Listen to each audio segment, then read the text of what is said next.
Are we recording? Right, okay.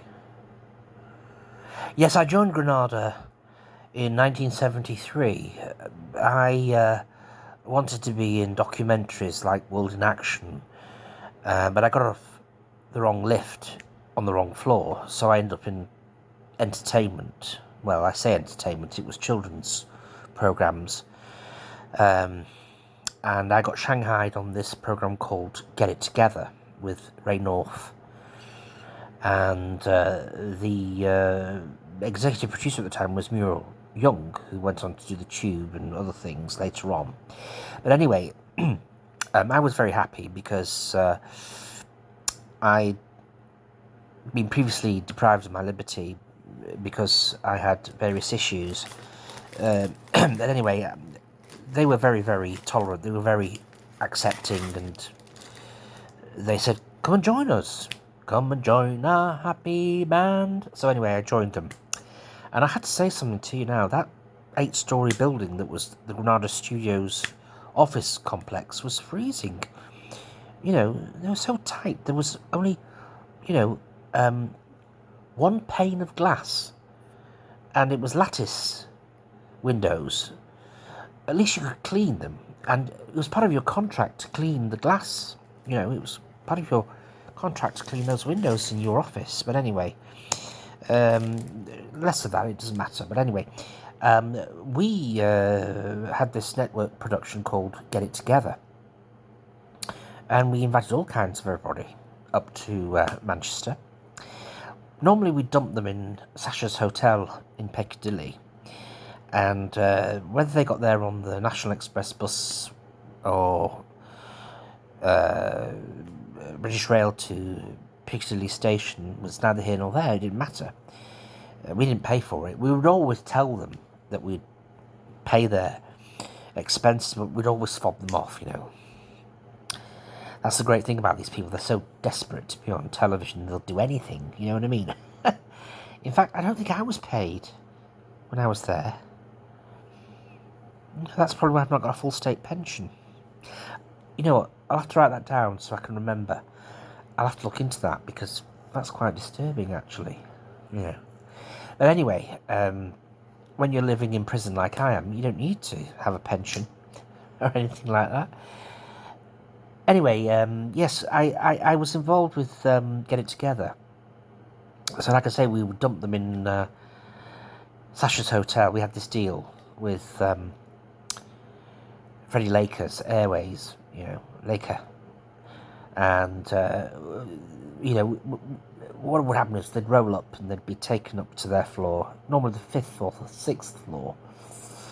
And, well, if they could get that far up the stairs, because normally they'd be riddled with drugs and alcohol, you know, tanked up, these bands were. And they weren't put in a hotel room.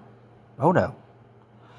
No expenses, no taxes, no limousines. That's the economics of the madhouse. So they would stay there in a laundry basket, and they would roll out of the, well, I don't know if they could roll out of the laundry basket, but they'd make their way to our studios. So they'd get out of the hotel, walk up Market Street, past the Arndale, get onto Cross Street, and then turn left, waltz down towards Oxford Road, and then make their way up to the junction with Deansgate, and then up to Quay Street. And if they weren't too bladdered, if they weren't too K-lined, we'd send them off to Rotters, because we had a deal with them. One of the staff here had to be let go of because of, well, it's unfashionable now what they did, but if you put the words Jimmy and Savile together, then you'll get an idea. But they ended up working at Rotters, and we got a good deal with them. So what we used to do was send these bands like Shawaddy Waddy and T-Rex and Sparks down there, and they'd dance the night away in Rotters, and then they'd go on down towards Rusholme to the Curry Mile, past our nemesis, the BBC, on Oxford Road, you know. Sometimes they get really confused. They get on a train at Oxford Road and end up in Padgate or somewhere towards Warrington. And then they'd have to evade the fare by getting back. But they'd normally end up with like pneumonia or bronchitis because, we live in the north, you see. So anyway, they'd turn up at the studios on Oxford Street. And what we did was to make sure they were fit, because health and safety was very important then. Oh, yes. I know a lot of people, slag off companies and organisations from, the 70s and 60s and so on. But what we used to do was we had this green line going down this hallway in our office block on the 8th floor. And if they weren't blown over by the drafts coming from those single pane windows, the ones that would twirl round that you could clean, that were lattice windows, we'd watch them, and if they could stumble along in a straight line, then they were okay for our recording.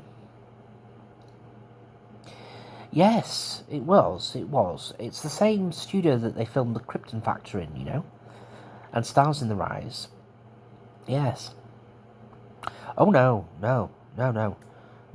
At the time, that part of Manchester was really dingy and dark and dank and everything else. But you know what?